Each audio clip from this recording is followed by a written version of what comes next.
something, as a footy club, when you perform like that, you can't hide from it. So we showed areas that we need to improve on, areas that weren't up to standard, and spoke about how we get out of that. So, the vision was the vision, but it's now about trying to make sure that you can rectify those two performances we've had the last 2 weeks. What stood out for you the most from the review?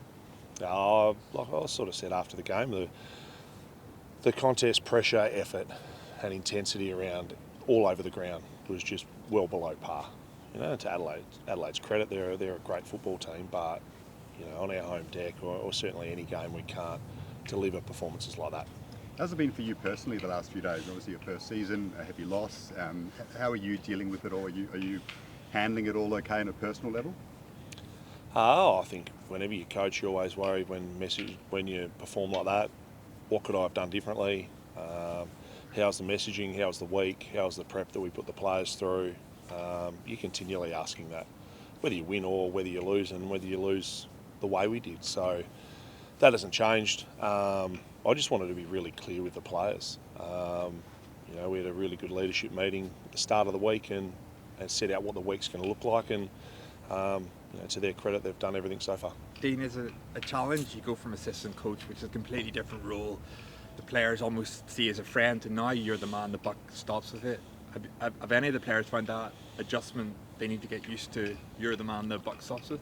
I'm not sure. I think the players probably can be the only ones to answer that. I think, certainly what you have to do as a senior coach is you have to demand the highest of standards from the playing group and from everyone at the footy club, and that's with myself as well. So, that's something we've spoken about, something we'll work on, and, we're not perfect at it, and we need to get it close to that as quickly as possible. Did you think that CEO's apologising over the rabble comment, is that a bit over the top, or do you think it was necessary? I don't sort of buy. The players say a lot of stuff out on the football field. I've been around footy for a long time, so it was just something that a passing comment someone made, and we move on. We were more worried about what we have to do with our performance. That's the first part. Coxie, it was pretty clear after the grand final. You sort of came in and were like, something needs to change here. You made a lot of changes to the side. I think in hindsight, do you look back and maybe go, I shouldn't have made as many changes as I have? No. Well, what changes have I? Just, moving people around. Yeah, Tommy, I did that and settled him. Would I change it? They're conversations I have with players every week about where they should, what they think the team needs, where they want to play. So there's a lot of the variables that go into a decision.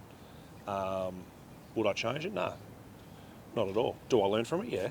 And how you handle those situations, that's probably one thing. The way we want to play, would I change that? No. I'm pretty fixed on the way we want to play. We'll move, when we need to, but the first of all thing I want to do is build a really strong foundation, and that will take time. But when it comes, we'll see the dividends from that. Just on the variables, I know you said expect tough sessions. Did you have to do a big overhaul of training in preparation for Richmond?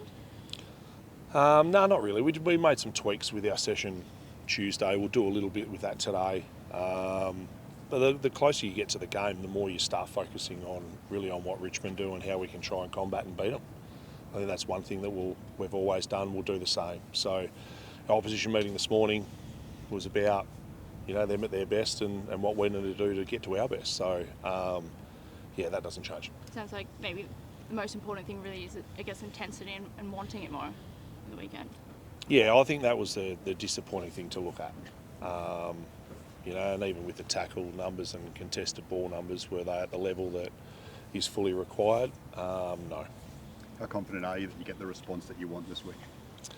Hopefully, really confident. I think that when every club goes through a tough period, you want to see a response from everyone. And so far, it's saying that they will respond, but until Saturday, that'll come to the decision and the viewing of has it actually turned. Does Ollie Florin come straight back in? Did he do enough for you to come back in? I'm not sure yet.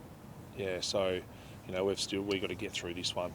Obviously we've got Callum and Wixie may be available, so we need to work out what all of it looks like first. Make sure that we can get through this session before we tidy up who's on the plane. Do you feel like you've got enough resources at your own disposal? I know Mark McVeigh was on radio, I think, before the Melbourne game, kind of saying, you guys been that sort of extra assistant coach down a year after the shift around with obviously Horse leaving. Would you have preferred another coach coming in? Are you comfortable with kind of the resources you've got there at the moment? Yeah, I think you're always looking to improve your program, and I think everyone should do that, whether you're at the top of the ladder or where we sit now. I think you're always trying to make sure the players have the best chance to perform at the level and be a really successful footy team. So, when the situation came at the back end of last year, I just wanted our coaches to coach. To own an area, to run a specific area of that as well as a line, and they've done that really well. So performances obviously aren't showing that, but I've got a lot of confidence in this coaching group. And as part of that, we've kind of seen Leon obviously got plenty of experience as a coach in this sort of general manager role. We saw him, I think, in the box a little bit more in the Melbourne game. What sort of advice is he able to provide, and what can he help with in that role as well to give you that little bit of extra coaching experience? Yeah, well, I think Leon's there to run the footy department, not to coach. And he's clear on that. But also, having said that if you've got an ex-senior coach that's running your footy program, I do ask questions of Leon, and what would you do in this situation? Have you seen this? Is everything right? Should we tack a little bit differently? And he's open to give that advice. So, he's a really good sounding board. Certainly as a boss, but also as someone who is your boss that's done your job. And we've also seen a fair bit of talk in the past few days about Tom Harley potentially being picked up or being scouted, I guess, by the AFL for that sort of COO role at the moment. Yeah. How big a blow would it be to lose someone of his calibre who's obviously done so much of the game? And, I mean, from your perspective, have you heard any updates on where that might be at? No, I haven't heard any updates. That's for Tom and the AFL to work through. I think from my point of view, Tom's been an unbelievable supporter of me ever since I got to the footy club 8 years ago. We've got a really strong relationship, really transparent, open relationship, and what he's done for this football club has been significant. He's had a massive impact on this club, and you can see why the AFL are chasing him or wanting to talk to him about a position there because of how highly he is regarded, not only in the four walls of our footy club but everywhere. There's obviously speculation around Jamara Ugle-Hagan probably looking at moving up here. Would you like to see Jamara up here for Sydney? I've had a bit of time thinking about some other things at the minute, to be honest. But one thing I say to Chris Keane, our list manager, and our list management team is we have to explore every person that is in the AFL, VFL, Waffle, Sandful, to become the best team we possibly can. And that's my brief to them, is to get as many talented players as we can within these four walls. Have we spoken about Jamara? No. So, it's about just list management continues to go the way it always does. Dean, you were saying you were disappointed about the last game, about tackles and just that contest. It was similar in the grand final. What kind of levers can you pull mentally to get these guys firing? Yeah, well, the tackle numbers weren't that different, and we won contested ball. But I said I think the difference from what we got out of our contested ball, certainly to what Adelaide did, and their ability to be able to punish off turnover was the biggest part of that. So, that's something, first of all, we want to get our hands on it as much as we possibly can. But when we do, we've got to get something out of it. And, we were, they were a little bit more fiercer when they did win that ball. So we've worked on that throughout the week. That isn't a one-week fix. That's something that we want to try and continually work on and build, and that won't change. Do you think the criticism of you has been fair? There's obviously, this is a new scrutiny, your different media outlets saying body language, decisions. How have you coped with that, and do you think it's fair, some of the criticism on you and the club that's been levied? I realised when I got in the position, I understand what a head coaching role entails, and also what any being at a football club entails, that if you're not performing well, then you're open to everything. And that's the nature of the game. I understand that. One thing you do have to do is you have to make sure that you stick to your process and what you think, how we go forward. And that's probably during the times when you're not going so great, that's maybe the hardest thing to do. That's what I've sort of found, but you got to realign yourself with where you want to get to and stay on that course. Coxie, it also kind of feels like some of the boys seemed frustrated on field, and this is like a little bit of lack of discipline at the moment. Is that something you're actively like trying to like keep a lid on? Yeah, exactly right. We can't certainly give. It's hard enough to win the ball or give yourself every chance than to give the opposition some easy ball.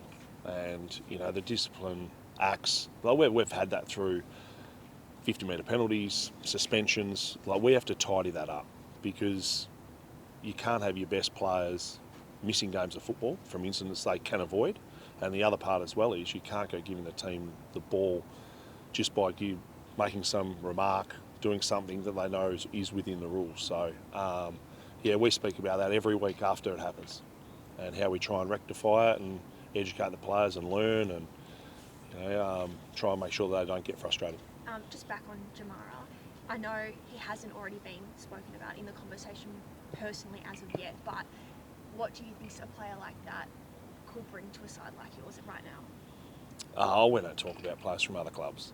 Now, they're in contract. That's for Jamara and the Bulldogs to deal with. I think, like I said before, we've got to make sure our list improves. And we're always looking to do that, no matter what year it is. I've been privy to some of the conversations for the last few years.